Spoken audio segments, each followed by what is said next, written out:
Je suis arrivé chez mes parents pour fêter les 8 ans de mon fils Jake, le regardant faire du vélo avec enthousiasme sur son tout nouveau VTT dans le jardin. Alors que Jake pédalait en rond, mon père, Frank, a soudainement explosé de rage, prétendant que Jake manquait de respect en roulant trop près de son précieux jardin de roses.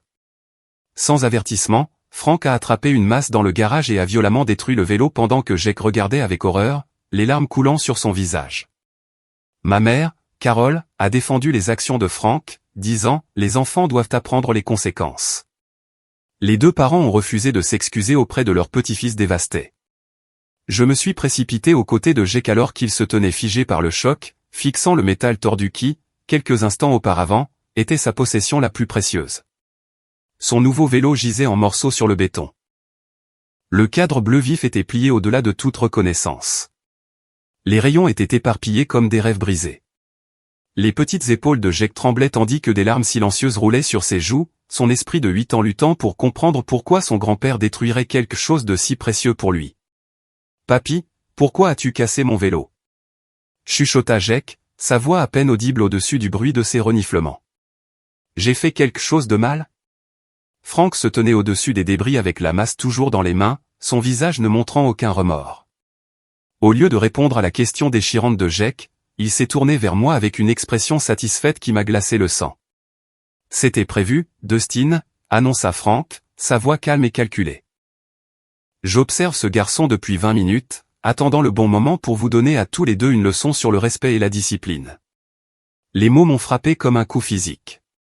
Ce n'était pas une explosion impulsive déclenchée par la frustration.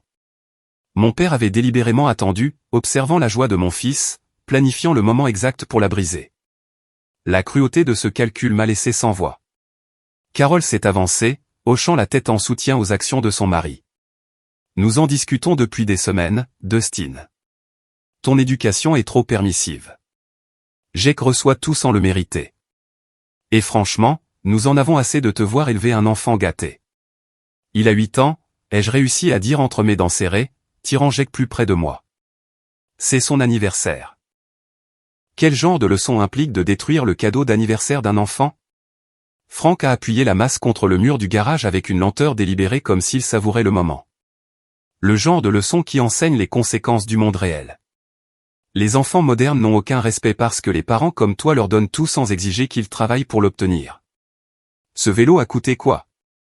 300 $? De l'argent que tu n'as probablement même pas, connaissant ta situation financière. L'attaque personnelle a piqué, mais pas autant que de voir la confusion et la douleur de Jake. Mon fils continuait de regarder entre le vélo détruit et le visage de son grand-père, essayant de comprendre comment l'homme qui lui fabriquait des jouets en bois pouvait devenir quelqu'un capable d'une telle cruauté. Tu devrais me remercier, a continué Frank, sa voix devenant plus agressive. Je fournis des leçons du monde réel que tu ne peux apparemment pas enseigner.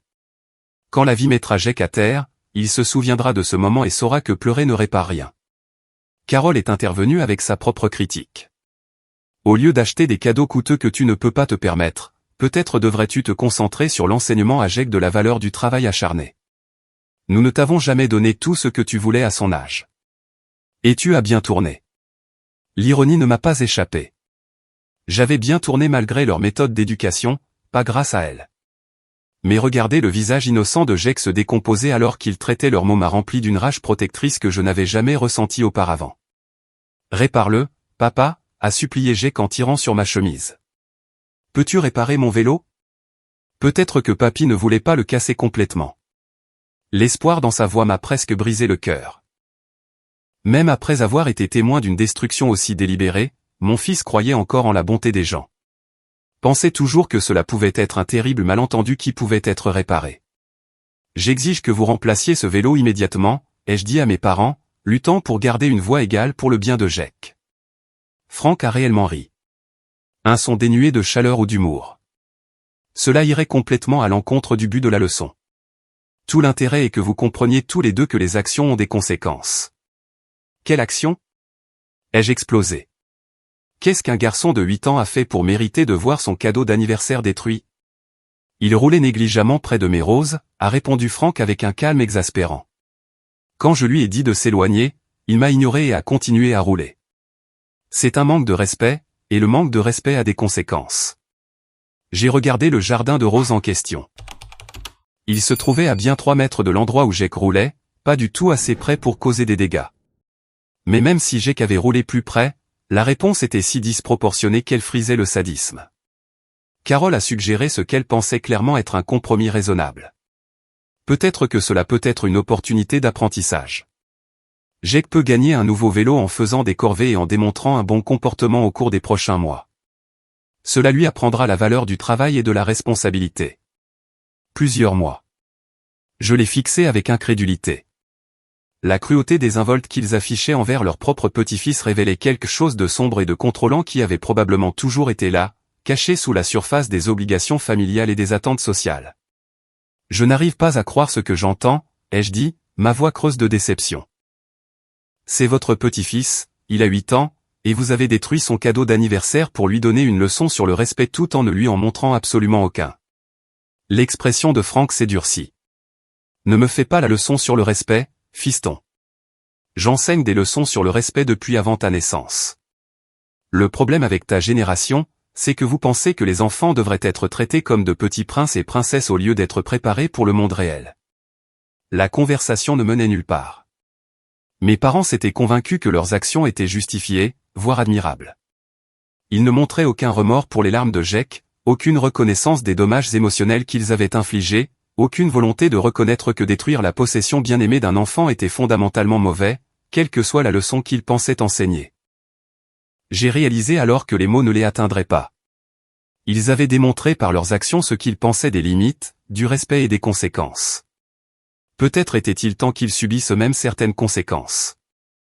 J'ai pris la main de Jake et j'ai marché calmement vers ma voiture, l'esprit clair comme du cristal malgré la rage qui brûlait dans ma poitrine. Mes parents ont continué leur sermon derrière moi, leur voix devenant plus moralisatrice à chaque mot sur la bonne discipline des enfants et les échecs de l'éducation moderne.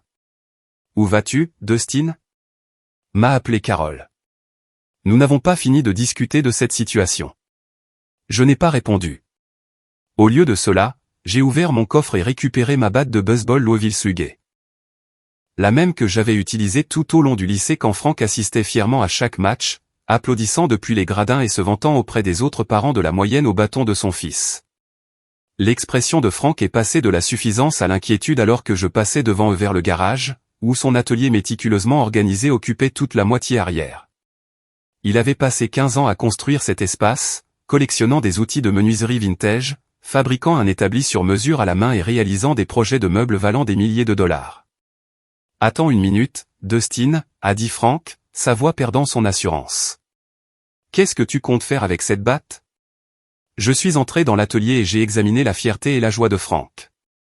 Chaque outil avait sa place désignée sur les murs en panneaux perforés. Les rabots à main étaient rangés en rangées soignées selon la taille et la fonction. L'établi qu'il avait construit dominait le centre de l'espace, son épais plateau en érable marqué par des années d'artisanat soigné. Je donne une leçon sur les conséquences, ai-je dit, faisant écho à ses paroles précédentes. Tu as détruit quelque chose de précieux pour mon fils. Alors maintenant, je vais détruire quelque chose de précieux pour toi. J'ai commencé par la collection de rabots à main antiques de Frank, soulevant le premier avec précaution avant de le fracasser contre le sol en béton. Les garnitures en laiton se sont éparpillées et le corps en bois s'est fendu net en deux. Frank s'est précipité instinctivement, mais s'est arrêté quand j'ai levé la batte en guise d'avertissement. Ce rabot Stanley numéro 4, ai-je dit sur le ton de la conversation, en ramassant le suivant. Tu l'as acheté lors d'une vente immobilière dans le Vermont il y a 5 ans. Tu m'as dit qu'il avait été fabriqué en 1892 et que le propriétaire précédent l'avait parfaitement entretenu. J'ai abattu la batte, et un autre morceau d'histoire est devenu un débris sans valeur. Carole a hurlé pour que j'arrête, mais j'ai continué méthodiquement à travers la collection. Chaque rabot avait une histoire que Frank avait partagée avec moi pendant d'innombrables heures passées dans cet atelier étant enfant, m'ayant appris à apprécier l'artisanat des vieux outils, à comprendre la différence entre le fait machine et le forgé main, à respecter l'histoire incrustée dans un équipement bien entretenu. Le rabot numéro 5, ai-je continué, soupesant l'outil plus long. Celui-ci appartenait à ton père, n'est-ce pas? Il l'a utilisé pour construire des meubles pendant la dépression. Tu as toujours dit qu'il représentait la persévérance et le travail acharné. La batte a connecté avec un craquement satisfaisant, et le rabot de grand-père a rejoint le tas grandissant d'éclats. Le visage de Frank était devenu pâle. S'il te plaît, Dustin, ces outils sont irremplaçables. Certains ont plus de 100 ans. Le vélo de Jake était irremplaçable aussi, ai-je répondu, me dirigeant vers l'établi sur mesure que Frank considérait comme son chef-d'œuvre. Il a économisé son argent de poche pendant 3 mois pour aider à l'acheter. Il a fait des recherches sur différents modèles en ligne et connaissait chaque spécification par cœur. Ce vélo représentait des mois d'anticipation et d'excitation. L'établi avait pris 6 mois à Frank pour être achevé. Il avait sélectionné à la main chaque morceau d'érable, joint soigneusement le dessus sans utiliser aucune attache métallique, et l'avait fini avec plusieurs couches d'huile danoise appliquées à la main. C'était une œuvre d'art autant qu'un outil fonctionnel. J'ai abattu la batte sur le coin où Frank gardait toujours son projet en cours. Le bois s'est fendu avec un craquement sec qui a résonné dans le garage. Frank a émis un son étranglé de protestation. Mais je ne faisais que commencer. Cet établi, ai-je dit entre deux coups, représente 15 ans de ton passe-temps. Le même passe-temps que tu as partagé avec moi quand j'étais gosse. Tu te souviens quand on a construit ce nichoir ensemble? Tu m'as appris à mesurer 2 fois et couper 1 fois. Tu m'as montré comment sentir le grain du bois. Chaque coup ouvrait de nouvelles fissures dans le plateau en érable. La surface soigneusement entretenue que Frank huilait religieusement tous les 6 mois a commencé à éclater et à se séparer. Des années de soins méticuleux détruits en quelques minutes, tout comme la joie d'anniversaire de Jake. Ensuite, je suis passé à la perceuse à colonne. Un outil de précision pour lequel Frank avait économisé pendant 2 ans.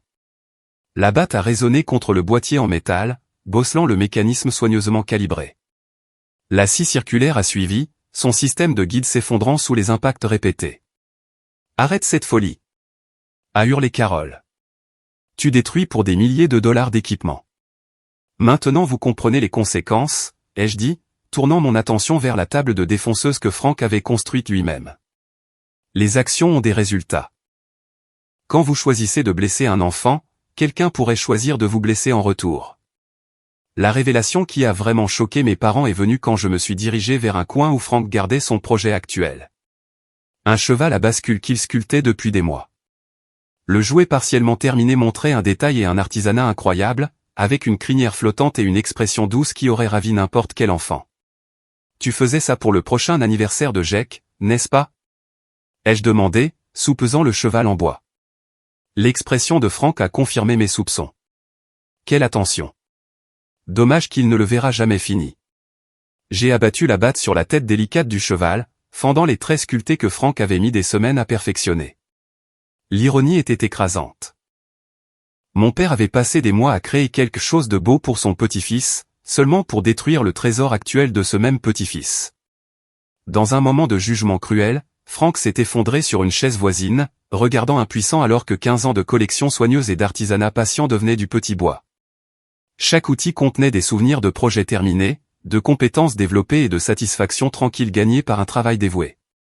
Maintenant, ces souvenirs étaient brisés avec les objets physiques. C'est ce que Jake ressent en ce moment, ai-je expliqué, détruisant systématiquement un ensemble de ciseaux de précision. Confus, impuissant, et se demandant ce qu'il a fait pour mériter ce traitement. Sauf que Jake a 8 ans et ne comprend pas que certaines personnes aiment faire du mal aux autres. L'atelier est tombé dans le silence, à l'exception du bruit de ma respiration et des pleurs lointains de Carol. Frank fixait la destruction qui l'entourait, son visage passant par des émotions que je n'avais jamais vues auparavant. Le choc, le chagrin, et quelque chose qui aurait pu être de la compréhension ont vacillé sur ses traits. Quand j'ai finalement baissé la batte, l'atelier ressemblait à une tornade. Des outils cassés jonchaient le sol. L'établi s'affaissait sous son propre poids endommagé, et des années de projets accumulés gisaient en ruine. L'espace qui avait autrefois représenté le sanctuaire et l'exutoire créatif de Frank ressemblait maintenant à une scène de crime. Voilà, ai-je dit, ma voix stable malgré l'adrénaline qui courait dans mes veines. Maintenant tu sais ce que ça fait de regarder quelqu'un détruire quelque chose que tu aimes tout en prétendant que c'est pour ton bien. Alors que je me tenais parmi les décombres de l'atelier de Frank, le son lointain des sirènes a commencé à devenir plus fort. Mon père s'est levé lentement de sa chaise et j'ai remarqué son téléphone portable dans sa main. L'écran montrait un appel récent au 911. « Tu as appelé la police ?» ai-je demandé. Bien que la réponse fût évidente, l'attitude de Frank avait complètement changé, passant de l'homme choqué et en deuil de quelques instants auparavant au manipulateur calculateur qui avait planifié la destruction du vélo de Jake. Je les ai appelés pendant que tu détruisais ma propriété. Je leur ai dit que mon fils m'avait menacé avec une batte de baseball et vandalisé pour des milliers de dollars d'équipement. Carole s'est déplacée pour se tenir à côté de son mari, ses larmes s'arrêtant commodément maintenant que les forces de l'ordre étaient impliquées. Nous avions peur pour notre sécurité, Dustin. Tu étais complètement hors de contrôle. Les sirènes devenaient plus fortes et j'ai réalisé toute l'ampleur de ce qui se passait. Mes parents n'avaient pas seulement prévu de détruire le vélo de Jake. Ils avaient anticipé ma réaction et s'étaient préparés à l'utiliser contre moi. C'était un coup monté depuis le début. 2 voitures de patrouille se sont arrêtées dans l'allée, leurs lumières rouges et bleues se reflétant sur les murs du garage. 4 officiers se sont approchés de la scène et Frank est immédiatement passé en mode performance. Ses épaules se sont affaissées, sa voix tremblait légèrement, et il s'est présenté comme un homme âgé effrayé qui venait de survivre à une attaque violente. « Officier, Dieu merci vous êtes là », a dit Frank, son jeu digne d'un Oscar. « Mon fils est venu ici pour la fête d'anniversaire de son garçon, et quand nous avons essayé de discipliner l'enfant de manière appropriée, il est entré dans une rage folle et a commencé à détruire mon atelier avec cette batte de baseball. » L'officier principal, une femme d'âge moyen nommée Sergent Rodriguez, selon son badge, a examiné la destruction pendant que son partenaire parlait avec Carole. Les outils cassés et l'établi endommagé soutenaient certainement la version des événements de Frank. « Monsieur, j'ai besoin que vous posiez la batte et que vous vous éloigniez de l'atelier, m'a ordonné le sergent Rodriguez. J'ai obtempéré immédiatement, posant la Louisville Slugger au sol et levant les mains. Officier, ils ont détruit le cadeau d'anniversaire de mon fils de 8 ans avec une masse. J'ai riposté en endommageant leur propriété. Je ne nie pas ce que j'ai fait. Mais Frank était déjà en train de tisser son récit aux autres officiers. Mon petit-fils manquait de respect, roulant dangereusement près de mon jardin. Quand j'ai corrigé son comportement et retiré le vélo, mon fils est devenu violent. Il nous a menacés tous les deux et a dit qu'il allait nous donner une leçon. Carole a hoché la tête en larmes. Nous avons peur de lui. Officier, il n'a jamais été violent avant, mais aujourd'hui quelque chose a juste craqué. La façon dont il nous regardait avec cette batte, je pensais qu'il pourrait vraiment nous faire du mal. Jake se tenait près de ma voiture, regardant son père se faire interroger par des officiers de police. Sa confusion était déchirante. D'abord, son vélo avait été détruit. Ensuite, son père avait riposté avec sa propre destruction. Et maintenant, des étrangers en uniforme traitaient son papa comme un criminel. Le pauvre gosse était passé de la joie d'anniversaire au chaos complet en moins d'1 heure. Papa n'a fait de mal à personne, a dit Jake d'une petite voix qui a réussi à porter à travers l'allée. Il a juste cassé les outils de papy comme papy a cassé mon vélo. Mais les officiers étaient plus intéressés par les témoignages d'adultes et les preuves physiques de milliers de dollars de dégâts. L'histoire de Frank le peignait comme la victime d'une attaque non provoquée, tandis que je semblais être un père instable avec des problèmes de gestion de la colère. Vous avez le droit de garder le silence, a commencé l'officier Johnson en sortant des menottes qui brillaient sous le soleil de l'après-midi. Tout ce que vous direz pourra être et sera utilisé contre vous devant un tribunal. L'humiliation d'être arrêté devant mon fils était presque insupportable. Jake regardait les yeux écarquillés tandis que les menottes métalliques cliquetaient autour de mes poignets, son jeune esprit luttant pour comprendre pourquoi son père était traité comme une mauvaise personne. « Papa, est-ce que tu vas en prison ?» a demandé Jake, la voix brisée. Avant que je puisse répondre, Carole a fondu sur lui avec son numéro de grand-mère. « Ne t'inquiète pas, mon cœur. Papa a juste fait de mauvais choix aujourd'hui. Tu peux rester avec papy et moi ce soir et nous réglerons tout ça. » La manipulation était époustouflante. Frank et Carole se positionnaient comme les tuteurs stables tout en me peignant comme la variable dangereuse qui devait être retirée de la vie de Jake. Ils utilisaient mon amour pour mon fils et mes instincts protecteurs contre nous deux. « Je veux rentrer avec papa », a protesté Jake. Mais Carole le conduisait déjà vers leur maison. « Papa doit parler aux policiers pendant un moment », a-t-elle expliqué avec une fausse douceur. « Nous prendrons bien soin de toi jusqu'à ce qu'il ait fini. » Alors que la porte de la voiture de patrouille se fermait derrière moi, j'ai regardé par la fenêtre mes parents faire entrer Jake dans leur maison. Frank s'est arrêté à la porte pour regarder les voitures de police. Et pendant juste un moment, son masque a glissé. L'expression sur son visage n'était ni chagrin ni peur. C'était de la satisfaction. Il avait orchestré toute cette séquence d'événements et tout se déroulait selon son plan. Le trajet jusqu'au poste de police m'a donné le temps de réfléchir aux ramifications juridiques de mes actions. destruction de propriété, possibles accusations d'agression, et maintenant une ordonnance restrictive qui m'empêcherait de voir mon fils alors qu'il restait avec les personnes qui l'avaient traumatisé en premier lieu. Au poste, le processus d'enregistrement semblait irréel. Empreintes digitales, photos d'identité judiciaire et paperasse réduisant les événements de la journée à un froid langage juridique. Les accusations étaient sérieuses, vandalisme au premier degré en raison du montant des dégâts et agression avec une arme mortelle basée sur l'affirmation de Franck que je l'avais menacé avec la batte. Ma femme Sarah est arrivée au poste 2 heures plus tard. Son visage un mélange d'inquiétude et de confusion. Elle avait reçu des appels téléphoniques frénétiques de moi et de Carole, chacun racontant des versions complètement différentes de la même histoire. « Qu'est-ce qui s'est passé, Dustin ?» a-t-elle demandé pendant le bref temps que nous avions pour parler. Carole a appelé en pleurant, disant que tu les avais attaqués avec une batte de baseball. Mais tu as dit qu'ils avaient détruit le vélo de Jake. Je ne comprends rien à tout ça. Expliquer la situation à Sarah tout en étant assis dans une salle d'attente de poste de police ressemblait à décrire un cauchemar qui refusait d'avoir du sens, même pour la personne qui l'avait vécu. La partie rationnelle de mon esprit savait que détruire l'atelier de Franck avait été exactement la mauvaise réponse. Mais le père en moi ne pouvait pas regretter d'avoir défendu la dignité de mon fils. Ils ont planifié ça, Sarah, lui ai-je dit. Franck a détruit le vélo de Jake délibérément, sachant que je riposterais. Ils utilisent ma réaction pour justifier de prendre la garde de Jake. L'expression de Sarah est passée de la confusion à l'alarme alors que les implications devenaient claires. Prendre la garde ? Qu'est-ce que tu veux dire ? Mais avant que je puisse expliquer davantage, mon avocat commis d'office est arrivé avec des nouvelles qui ont confirmé mes pires craintes. Franck et Carole avaient déjà contacté les services de protection de l'enfance et déposé une demande de garde d'urgence de Jake, utilisant mon arrestation comme preuve que je posais un danger pour le bien-être de mon fils. Pendant que j'étais assis dans une cellule de détention en attendant mon audience de mise en liberté sous caution, Franck et Carole exécutaient la deuxième phase de leur plan. Ils avaient contacté les services de protection de l'enfance quelques heures après mon arrestation, se présentant comme des grands-parents inquiets forcés de protéger leur petit-fils d'un père de plus en plus instable. L'assistante sociale des services sociaux assignée à notre cas était Linda Martinez, une enquêtrice chevronnée avec 15 ans d'expérience dans les situations de crise familiale.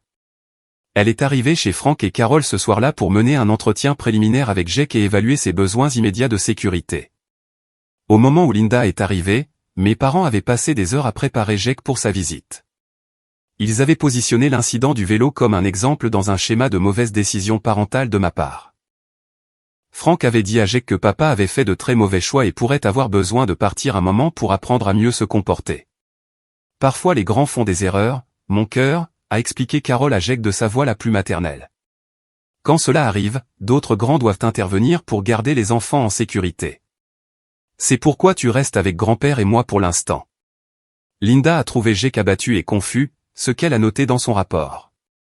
L'enfant de 8 ans avait du mal à articuler ce qui s'était passé plus tôt, surtout lorsqu'on lui a demandé s'il se sentait en sécurité avec son père. Le coaching de Franck et Carole avait été subtil mais efficace, plantant des graines de doute sur ma stabilité sans dire directement à Jake quoi dire. « Te souviens-tu de ce qui s'est passé avec ton vélo aujourd'hui » a demandé doucement Linda. Jake a hoché la tête solennellement. Papy l'a cassé parce que je roulais trop près de ses fleurs. Puis papa s'est vraiment mis en colère et a cassé les outils de papy. Puis la police est venue et a emmené papa. Comment t'es-tu senti quand ton papa s'est mis en colère ? Jake a réfléchi à la question avec soin, comme le font les enfants quand ils sentent le poids derrière les enquêtes des adultes. Effrayé, a-t-il admis. Je n'ai jamais vu papa aussi en colère avant. Il avait l'air différent. Linda a pris des notes sur l'état émotionnel de Jake et sa peur apparente de la colère de son père. Du point de vue de la protection de l'enfance, la déclaration de Jake suggérait une exposition possible à la violence domestique ou à un comportement instable. Combiné à mon casier d'arrestation de cet après-midi-là, cela peignait un tableau inquiétant de mon aptitude en tant que parent. Pendant ce temps, ma femme Sarah découvrait toute l'étendue de la préparation de Franck et Carole. Quand elle est arrivée pour récupérer les affaires de Jake, ils lui ont présenté un dossier contenant ce qu'ils appelaient la documentation des préoccupations continues concernant mon éducation. Le dossier contenait des photos de la chambre de Jake prises lors de visites précédentes, montrant des jouets éparpillés sur le sol et un lit défait.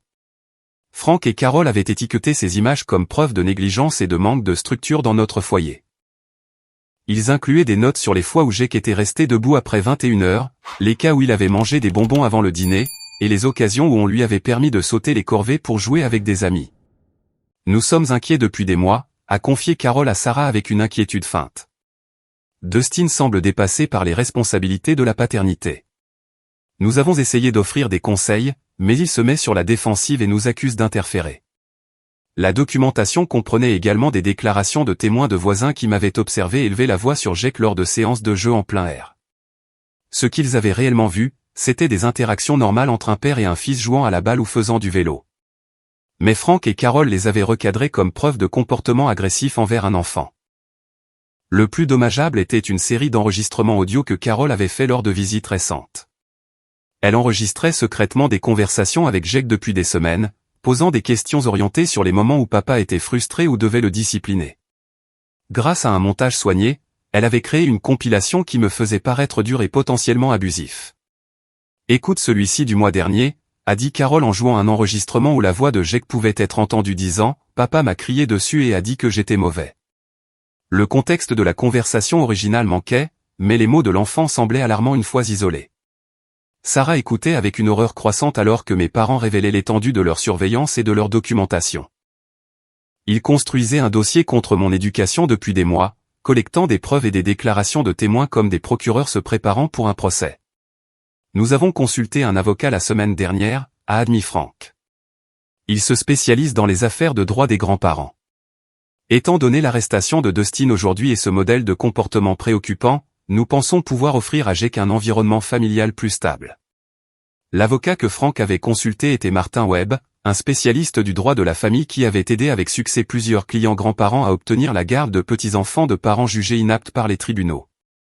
Webb avait examiné leur documentation et conclu qu'ils avaient un dossier solide, surtout avec les charges criminelles pesant contre moi. Sarah a réalisé qu'elle était témoin d'une campagne calculée conçue pour séparer Jake de son père de façon permanente. L'incident du vélo n'avait pas été un acte impulsif de discipline de grands-parents. C'était la pièce finale d'un plan plus large pour provoquer exactement la réaction que j'avais fournie. C'est de la folie, leur a dit Sarah, la voix tremblante de colère et d'incrédulité. Vous avez détruit le vélo de Jake spécifiquement pour mettre Dustin en colère, puis utiliser sa colère comme preuve qu'il est inepte. Vous avez manipulé votre propre petit-fils et l'avez traumatisé pour marquer des points dans un jeu de garde tordu. Mais Frank et Carol ont maintenu leur position de grands-parents inquiets agissant dans le meilleur intérêt de Jake. Ils s'étaient convaincus que leurs actions étaient justifiées, voire héroïques. Dans leur esprit, ils sauvaient Jake d'un père qui manquait de discipline et de conseils appropriés. L'audience de garde d'urgence était prévue pour le mardi suivant, donnant à l'équipe juridique de Frank et Carol 5 jours pour préparer leur dossier. Pendant ce temps, Jake resterait sous leur garde sous la supervision des services sociaux avec des droits de visite supervisés pour moi en attendant la décision du tribunal. Cette nuit-là, alors que je payais enfin ma caution et rentrais dans une maison vide, tout le poids de ma situation est devenu clair. Mes parents avaient utilisé mon amour pour mon fils comme une arme contre moi. Ils avaient transformé mes instincts protecteurs en munitions juridiques pour une bataille de garde que je ne savais même pas que je menais. Sarah et moi avons passé des heures ce soir-là à essayer de donner un sens à ce qui s'était passé et à planifier notre stratégie juridique. Nous avions besoin d'un avocat spécialisé dans les fausses allégations et les affaires de garde des grands-parents. Nous avions besoin de témoins de moralité qui pouvaient témoigner de ma relation avec Jake. Plus important encore, nous avions besoin de preuves que Frank et Carol avaient orchestré toute cette situation dans le cadre d'un plan prémédité. Mais même alors que nous planifions notre défense, une question me hantait. Depuis combien de temps mes parents planifiaient-ils cela? Combien de réunions de famille, de fêtes d'anniversaire et de visites de vacances avaient-ils passé à documenter les défauts perçus dans mon éducation, attendant le bon moment pour frapper? La réponse à cette question s'avérerait plus troublante que je n'aurais pu l'imaginer. Déterminé à riposter avec toutes les ressources juridiques disponibles, j'ai engagé Jennifer Walsh, une avocate spécialisée dans le droit de la famille et les affaires de fausses allégations. Lors de notre consultation initiale, elle a posé des questions détaillées sur les schémas comportementaux de Frank qui ont déclenché des souvenirs que j'avais enfouis depuis des décennies. Parlez-moi de votre relation d'enfance avec votre père, a demandé Jennifer, son bloc-notes prêt.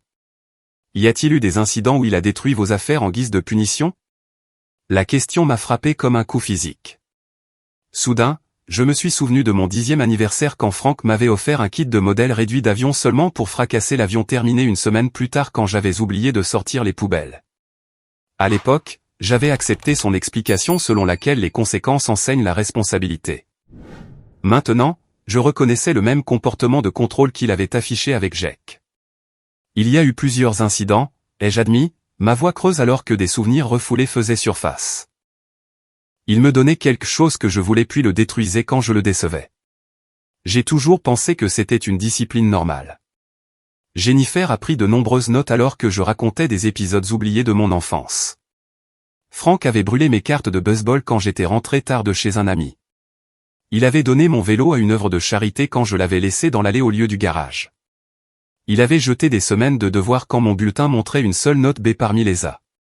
Ce n'est pas une discipline normale, a dit fermement Jennifer. C'est une manipulation psychologique conçue pour maintenir le contrôle par la peur de la perte.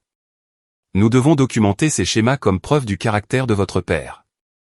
Elle a recommandé d'engager un détective privé pour faire des recherches approfondies sur les antécédents de Franck. Tom Bradley, un détective de police à la retraite spécialisé dans les affaires de tribunal de la famille, a accepté de prendre notre dossier après avoir entendu les détails préliminaires. L'enquête de Tom a révélé des informations troublantes sur l'histoire de Franck que je n'avais jamais connue. Les dossiers judiciaires montraient que Franck avait poursuivi son propre frère pour la succession de leurs parents 15 ans plus tôt, utilisant des tactiques remarquablement similaires à celles qu'il employait contre moi.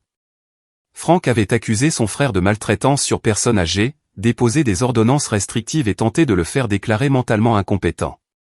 Votre père a un schéma documenté d'utilisation du système judiciaire comme une arme contre les membres de la famille qui s'opposent à lui, a expliqué Tom lors de notre réunion.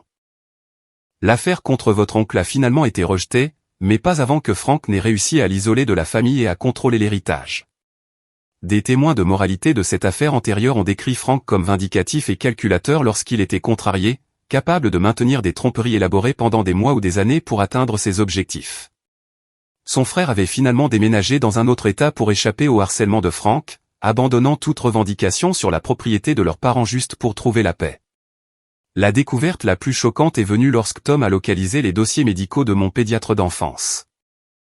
Le docteur Robert Chen avait maintenu une documentation méticuleuse de mes visites tout au long de l'école primaire et ses notes révélaient un schéma troublant de blessures et de détresse émotionnelle.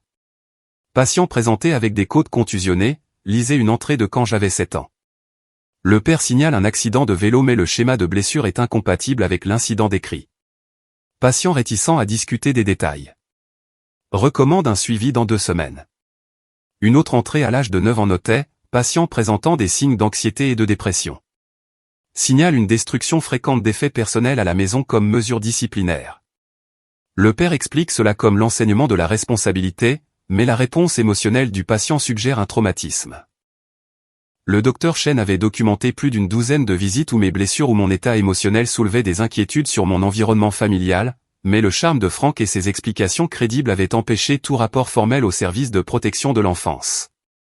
Les notes du médecin révélaient ses soupçons croissants que quelque chose n'allait pas, mais son incapacité à le prouver. Votre père était très doué pour fournir des explications plausibles, a observé Tom. Comportement classique des abuseurs psychologiques. Ils isolent les victimes, détruisent les preuves et maintiennent des personnalités publiques respectables tout en exerçant un contrôle par la peur. L'enquête a également découvert les activités récentes de Franck et Carole menant à l'incident du vélo. Les relevés téléphoniques montraient de nombreux appels entre eux et leur avocat, Martin Webb, remontant à 3 mois avant l'anniversaire de Jake. Ils consultaient sur les droits des grands-parents et les procédures de garde bien avant l'incident qui aurait prétendument suscité leur inquiétude. Les enregistrements de mai entre Franck et Carole obtenus par la découverte légale ont révélé la nature préméditée de leur campagne. Des messages d'il y a 6 semaines discutaient de la documentation des échecs parentaux de Dustin et de la création d'opportunités pour démontrer le besoin de structure de Jake. Un email particulièrement accablant de Carole à Franck disait « Parlez avec Jake aujourd'hui de sa routine de coucher ». Il a mentionné être resté debout jusqu'à 21h30 le week-end dernier pour finir un puzzle avec Dustin. Parfait exemple de manque de structure. Je l'ajoute à notre dossier de documentation. Le dossier montrait qu'il rassemblait systématiquement des preuves depuis des mois, photographiant la chambre de Jake pendant les visites, enregistrant des conversations hors contexte et consultant des voisins pour créer des déclarations de témoins soutenant leur récit de parentalité négligente. Le plus révélateur était la police d'assurance vie de Frank, qu'il avait mise à jour seulement 2 mois plus tôt. La nouvelle police augmentait considérablement sa couverture et nommait Jake comme bénéficiaire principal au lieu de moi. Combiné à un testament révisé qui laissait toute sa succession à son petit-fils, cela suggérait que le but ultime de Frank était de contrôler l'héritage de Jake. Votre père a 73 ans avec des antécédents de problèmes cardiaques, a souligné Tom. Obtenir la garde de Jake le placerait en position de contrôler un héritage important tout en s'assurant que son petit-fils reçoive ses valeurs et sa vision du monde plutôt que les vôtres. Le profil psychologique qui a émergé de notre enquête a peint Frank comme un manipulateur narcissique qui considérait les membres de la famille comme des possessions à contrôler plutôt que comme des individus avec leurs propres droits et autonomie. Sa destruction du vélo de Jake n'avait pas pour but d'enseigner le respect. C'était pour démontrer le pouvoir et provoquer une réaction qu'il pourrait exploiter légalement. Armée de ces preuves, Jennifer se sentait confiante que nous pourrions non seulement vaincre la demande de garde de Frank et Carol, mais potentiellement exposer leur tactique de manipulation au tribunal. Cependant, elle a averti que le processus serait émotionnellement difficile, surtout pour Jake, qui restait pris au milieu de leur campagne. Préparez-vous à ce qu'ils intensifient leur tactique, a-t-elle averti. Les narcissiques acculés deviennent souvent plus dangereux et désespérés. Ils pourraient essayer de retourner Jake contre vous plus agressivement à l'approche de l'audience. Son avertissement s'est avéré prophétique. À mesure que notre enquête progressait et que Frank réalisait que nous construisions une défense solide, son comportement envers Jake est devenu de plus en plus manipulateur et désespéré. L'audience de garde a commencé à 9 h un mardi matin dans la salle d'audience de la juge Patricia Hammond. La juge Hammond avait 25 ans d'expérience en droit de la famille et la réputation de couper court à la manipulation émotionnelle pour se concentrer sur le bien-être réel des enfants. Frank et Carol sont arrivés avec leur avocat, Martin Webb, se présentant comme l'image même des grands-parents inquiets forcés de prendre des mesures drastiques pour protéger leur petit-fils.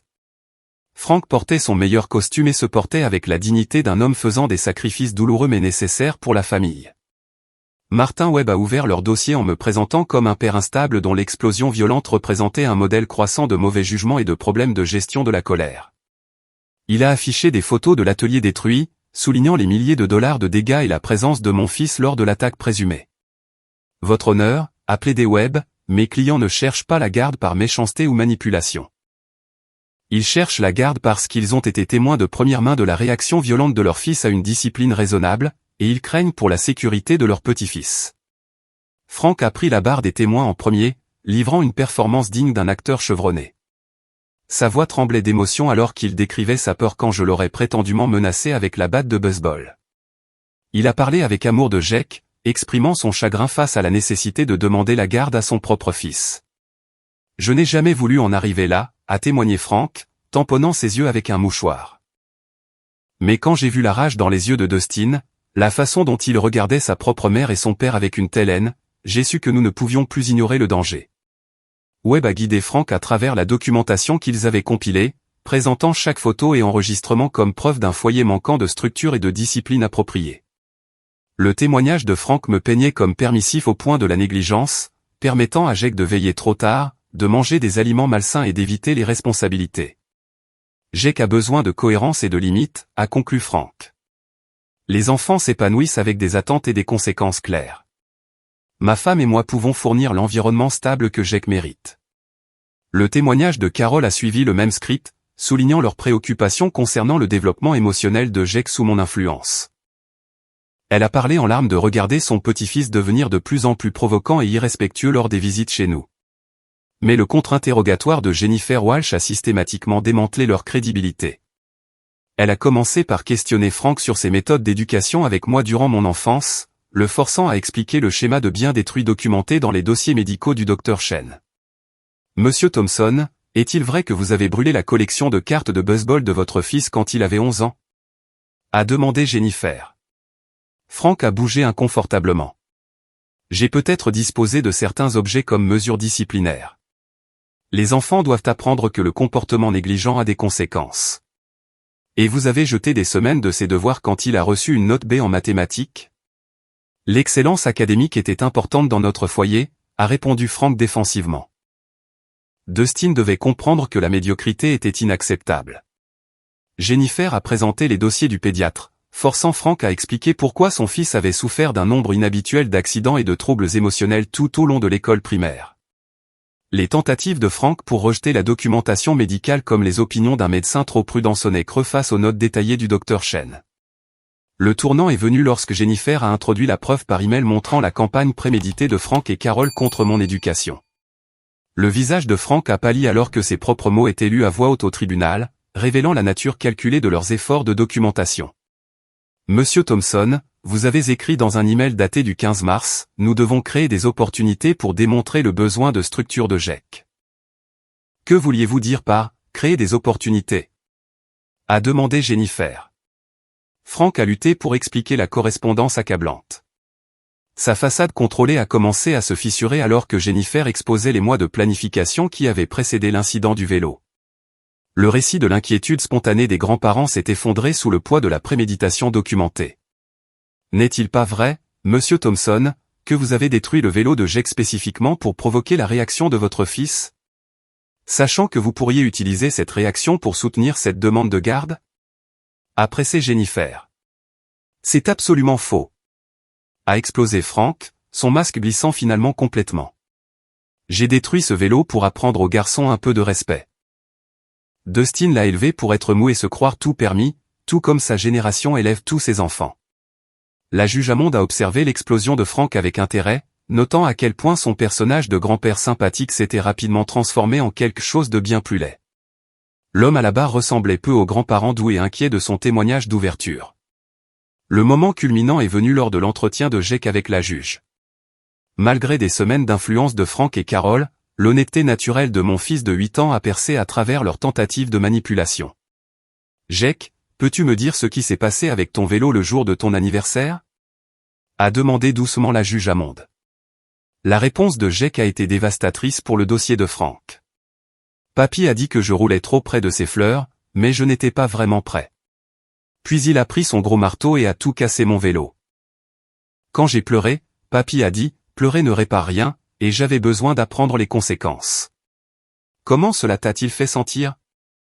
Vraiment triste et confus. Je ne comprenais pas ce que j'avais fait de mal. Les fleurs étaient loin de là où je roulais. L'explication innocente de GEC a exposé la nature disproportionnée de la réponse de Franck. Que s'est-il passé ensuite? Papa s'est vraiment mis en colère que Papy ait cassé mon vélo. Il est allé à sa voiture et a pris sa batte de baseball et a cassé les outils de Papy. Puis la police est venue et a emmené Papa. La juge Amonde a noté que le récit de GEC se concentrait sur la séquence des événements sans la manipulation émotionnelle présente dans le coaching de Franck et Carole. Le garçon comprenait clairement que son grand-père avait initié la destruction et que son père avait riposté de la même manière. Te sens-tu en sécurité avec ton papa? A demandé la juge. Oui, a répondu GEC sans hésitation. Papa ne m'a jamais fait de mal. Il s'est seulement mis en colère parce que quelqu'un a cassé mon cadeau d'anniversaire et ne voulait pas dire pardon. Franck a commis une erreur catastrophique en interrompant le témoignage de GEC.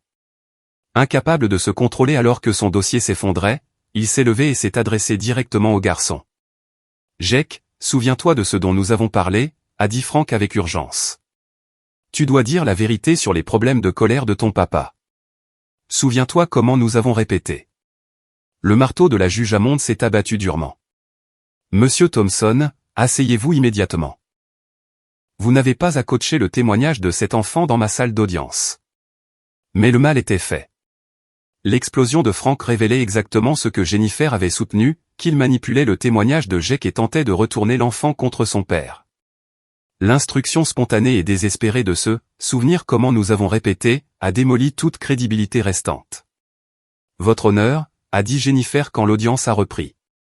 Cette explosion démontre précisément le genre de comportement manipulateur dans lequel le père de mon client s'est engagé tout au long de ce processus.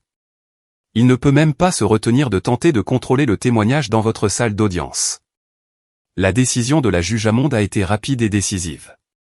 Elle a rejeté entièrement la demande de garde de Franck et Carole, critiquant leur manipulation de l'enfant et leur campagne documentée pour saper mes droits parentaux. Elle a ordonné une visite supervisée uniquement pour mes parents, en attendant l'achèvement de programmes de conseil familial et de gestion de la colère. Les charges criminelles contre moi ont également été abandonnées lorsque le procureur a reconnu que la destruction du vélo de GEC par Franck constituait une provocation significative, et ma riposte, bien qu'illégale, était compréhensible dans les circonstances. En quittant le tribunal, Franck et Carole avaient l'air sous le choc. Leur campagne soigneusement planifiée avait non seulement échoué, mais les avait exposés comme des individus manipulateurs prêts à traumatiser leur propre petit-fils pour atteindre leurs objectifs. Ils ne seraient autorisés à voir Jake que sous supervision, et toute relation future dépendrait de leur volonté de reconnaître leur comportement nuisible et de changer. Les mois suivant l'audience de garde ont apporté une guérison et une croissance à notre famille auquel je ne m'attendais pas. Jake a progressivement traité les événements traumatisants avec l'aide d'une thérapeute pour enfants spécialisée dans les conflits familiaux. Le docteur Amanda Sullivan l'a aidé à comprendre que la destruction de son vélo n'était pas de sa faute et que les adultes font parfois de terribles erreurs qui blessent les enfants involontairement. Les grands sont censés protéger les sentiments et les affaires des enfants, a expliqué le docteur Sullivan lors d'une de nos séances familiales. Quand ils ne le font pas, ce n'est pas parce que l'enfant a fait quelque chose de mal. C'est parce que le grand a oublié comment être gentil et respectueux. La résilience de Jake m'a étonné. En quelques semaines, il refaisait ses nuits et montrait de l'intérêt pour des activités dont il s'était retiré immédiatement après l'incident. Son optimisme naturel et sa confiance envers les gens ont commencé à revenir à mesure qu'il réalisait que la plupart des adultes dans sa vie s'engageaient à le protéger plutôt qu'à le blesser. Sarah et moi avons utilisé l'expérience pour renforcer nos liens familiaux et notre communication. Nous avons établi de nouvelles traditions autour des anniversaires et des vacances qui mettaient l'accent sur l'amour, le respect et la sécurité émotionnelle. J'ai aidé à choisir les activités et les cadeaux, apprenant que ses opinions et ses sentiments comptaient dans nos décisions familiales. 6 mois après l'audience, Franck et Carole ont terminé leur programme de conseil ordonné par le tribunal. Leur thérapeute, le docteur Michael Rodriguez, spécialisé dans les troubles de la personnalité narcissique et les systèmes familiaux, a noté dans son rapport au tribunal quelques progrès dans leur compréhension des limites appropriées, mais a exprimé des inquiétudes quant à leur tendance continue à rationaliser les comportements nuisibles. M et Madame Thompson démontrent une compréhension intellectuelle des concepts discutés en thérapie, a écrit le docteur Rodriguez. Mais leur réponse émotionnelle suggère une empathie authentique limitée pour le mal causé à leur petit-fils. Ils continuent de présenter leurs actions comme des tentatives justifiées de fournir une discipline plutôt que de reconnaître la nature manipulatrice et traumatisante de leur comportement. Les visites supervisées avec Jake ont repris après 8 mois, limitées à 2 heures un samedi sur 2 dans un lieu neutre. Un travailleur social observait leurs interactions, s'assurant que Franck et Carole suivaient les limites appropriées et ne tentaient pas de manipuler ou d'interroger Jake sur sa vie à la maison. Lors de ces visites, Franck et Carole étaient modérés et prudents, clairement conscients que leur accès à Jake dépendait de leur comportement. Ils apportaient des cadeaux appropriés, s'engageaient dans des activités adaptées à l'âge et évitaient toute critique de mon éducation. Le changement était spectaculaire mais semblait artificiel, comme s'ils jouaient un rôle plutôt que de se connecter véritablement avec leur petit-fils. Jake abordait ses visites avec une politesse prudente plutôt qu'avec l'affection excitée qu'il avait autrefois montrée à ses grands-parents. La confiance qu'ils avaient brisée ne pouvait pas être reconstruite simplement par un bon comportement lors de réunions supervisées. Il était amical mais sur ses gardes, maintenant une distance émotionnelle qui le protégeait de toute manipulation supplémentaire. 1 an après l'incident du vélo, le jour du 9e anniversaire de Jake, Franck et Carole sont apparus à notre porte d'entrée portant une grande boîte emballée dans du papier brillant. À l'intérieur se trouvait un VTT haut de gamme valant plus de $600, bien plus cher que celui que Franck avait détruit. Nous voulons nous excuser correctement, a dit Franck, ces mots sonnant comme répétés. Nous réalisons que nous avons fait une terrible erreur l'année dernière, et nous espérons que cela pourra aider à arranger les choses entre nous. Carole tamponnait ses yeux avec un mouchoir, bien que j'ai remarqué que les larmes semblaient forcées. Notre relation avec Jake nous manque tellement. Nous espérions que ce geste pourrait nous aider à reconstruire ce que nous avons perdu par notre mauvais jugement. J'ai reconnu cela comme une autre tentative de manipulation plutôt qu'un véritable remords. Le vélo coûteux était destiné à acheter le pardon sans le gagner par un changement de comportement constant ou une réelle responsabilité. Les excuses de Franck se concentraient sur leur sentiment de perte plutôt que de reconnaître le mal spécifique qu'ils avaient causé à Jake. Ma réponse les a complètement surpris. J'ai accepté le vélo gracieusement, les ai remerciés de l'avoir apporté, puis ai immédiatement annoncé que nous le donnerions à l'association caritative locale pour enfants au nom de Jake. C'est très généreux de votre part de penser aux enfants qui ne peuvent pas se permettre des vélos. Je leur ai dit que Jake avait déjà un vélo merveilleux que nous avions acheté ensemble après qu'il ait gagné la moitié de l'argent grâce à des corvées adaptées à son âge. Il avait appris la vraie valeur de travailler vers des objectifs qui lui tiennent à cœur. Le visage de Franck a rougi de confusion et de colère. Nous avons acheté ce vélo spécifiquement pour Jake. Il est censé remplacer celui qui a été cassé l'année dernière. Le vélo qui a été cassé ne peut pas être remplacé, ai-je expliqué calmement. Ni le vélo réel ni la joie d'anniversaire qui a été détruite avec. Mais Jack a appris quelque chose de plus précieux que de posséder un vélo coûteux. Il a appris que les excuses authentiques nécessitent un changement de comportement dans le temps, pas des gestes coûteux destinés à effacer le mal passé. Nous voulons juste retrouver notre famille, a protesté Carole en larmes. Nous voulons avoir la relation proche que nous avions avec notre petit-fils. Cette relation était construite sur l'innocence et la confiance de Jack, a interjeté Sarah. Vous avez détruit ses fondations quand vous avez choisi de le traumatiser pour marquer des points contre son père. Reconstruire la confiance nécessite un respect constant des limites et une véritable préoccupation pour le bien-être de Jack, pas des cadeaux de culpabilité. Je me suis agenouillé à la hauteur des yeux de Jack, l'incluant dans la conversation plutôt que de parler autour de lui. Que penses-tu de donner ce vélo à des enfants qui en ont besoin? Jack a considéré la question sérieusement, démontrant la réflexion que nos séances de conseil familial avaient encouragée. Je pense que c'est bien, a-t-il décidé. Mon vélo à la maison est parfait pour moi. Peut-être que celui-ci peut rendre un autre enfant heureux pour son anniversaire. Nous avons conduit ensemble à l'association caritative pour enfants cet après-midi-là, Jack présentant fièrement le don et recevant un certificat d'appréciation. Le personnel a expliqué comment le vélo serait donné à un enfant dont la famille ne pouvait pas s'en permettre un, ce qui en faisait un cadeau vraiment significatif plutôt qu'une tentative d'acheter le pardon. Parfois, la meilleure façon d'utiliser un cadeau est de le donner à quelqu'un qui en a plus besoin que toi, ai-je expliqué à Jack en rentrant. La générosité fait plus de bien que d'obtenir des choses chères dont tu n'as pas vraiment besoin. Ce soir-là, Jack m'a aidé à écrire une lettre à Franck et Carole expliquant notre décision et établissant des attentes claires pour toute relation future. Nous avons souligné que reconstruire la confiance nécessiterait un comportement constant et respectueux sur des années, pas des mois. Les visites resteraient supervisées jusqu'à ce que Jack se sente à l'aise avec un contact non supervisé, ce qui pourrait prendre très longtemps ou ne jamais arriver du tout. Papy et mamie peuvent faire partie de notre famille à nouveau quand ils montreront qu'ils comprennent ce qu'ils ont fait de mal et changeront leur façon de traiter les gens, et j'écris, Jack contribuant ses propres pensées dans un langage plus simple. La lettre établissait également des limites concernant les cadeaux, la discipline et la communication. Franck et Carole devraient respecter complètement mon autorité parentale, éviter toute critique de nos règles ou décisions familiales, et démontrer un intérêt sincère pour les pensées et les sentiments de Jack plutôt que d'essayer de les influencer ou de les contrôler. 3 mois plus tard, Franck a subi une légère crise cardiaque qui a nécessité une hospitalisation. Jack a demandé si nous devrions lui rendre visite. Démontrant la nature compatissante que j'étais déterminé à protéger et à nourrir, nous avons apporté des fleurs et des cartes de rétablissement, maintenant les liens familiaux tout en gardant des limites émotionnelles appropriées. Lors de cette visite, Franck a semblé sincèrement touché par sa frayeur de santé et ses préoccupations de mortalité. Pour la première fois, il a offert ce qui ressemblait à de vraies excuses, reconnaissant qu'il avait eu tort de détruire le vélo de Jack et de manipuler la situation de garde. J'ai passé tant d'années à penser que je savais ce qui était le mieux pour tout le monde, a admis Franck faiblement. Je n'ai pas réalisé que je blessais les gens que je prétendais aimer. Je suis désolé pour la douleur que je vous ai causée à toi et Jack. Jack a écouté les mots de son grand-père avec la sagesse d'un enfant qui avait appris à distinguer entre le remords authentique et l'émotion jouée. Il a accepté les excuses poliment, mais ne s'est pas précipité dans le pardon ou l'affection. Il avait appris que la confiance doit être gagnée par des actions au fil du temps.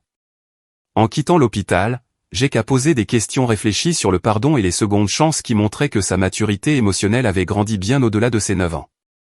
Est-ce que dire pardon signifie que tout redevient normal? S'est-il demandé. Non, ai-je répondu honnêtement. Pardon est juste le début. Les gens doivent montrer qu'ils sont vraiment désolés en changeant leur comportement et en respectant les sentiments des autres. Parfois ça prend longtemps, et parfois ça n'arrive jamais. Est-ce que papy et mamie seront un jour des grands-parents normaux à nouveau? Je ne sais pas, ai-je admis. Mais je sais que tu mérites des grands-parents qui t'aiment sans essayer de te contrôler ou de blesser tes sentiments. S'ils peuvent apprendre à être ce genre de famille, alors nous les accueillerons à nouveau. S'ils ne peuvent pas, nous irons bien sans eux. Jack a hoché la tête pensivement, traitant les leçons complexes sur les relations familiales, les limites et l'amour conditionnel que la plupart des enfants n'ont jamais à considérer. Mais plutôt que de le rendre cynique ou craintif, ces expériences semblaient renforcer son sentiment de valeur personnelle et sa compréhension des relations saines. 6 mois plus tard, Jake et moi avons construit un nichoir ensemble dans notre propre petit atelier dans le garage. C'était un projet simple qui me rappelait les aspects positifs de la tradition de menuiserie que Frank m'avait enseigné tout en laissant derrière la manipulation et le contrôle dans lesquels il l'avait tordu. Jake a peint le nichoir en bleu vif, la même couleur que son vélo d'anniversaire détruit.